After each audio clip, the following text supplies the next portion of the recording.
Hi guys! Welcome back to my YouTube channel. So for today's video, ituturo ko sa inyo kung paano nga ba mag-login ng account sa COC gamit ang Supercell ID.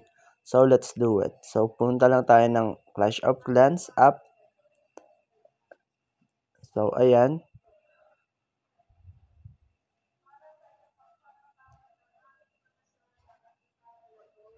So ayan, kapag nandito na tayo, pindutin lang natin yung settings and then pindutin natin yung disconnect. So ayan, kapag nandito na tayo, so ilagay lang natin yung ating email. So ayan, so kapag nailagay na natin, pindutin lang natin yung submit and then dito may magsasend sa atin na code. So tingnan natin yung code sa Gmail natin.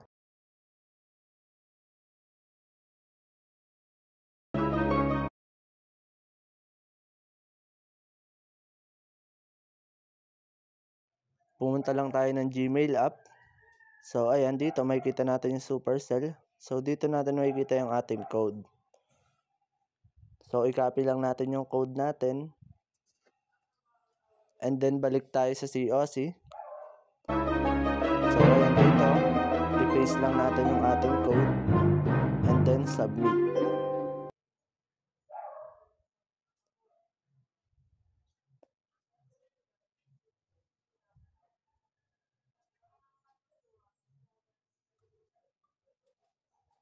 So antayin lang natin yan and then ayan, dito makikita na natin yung ating account. So i-load lang natin, pindutin nyo lang yung load and then ayan,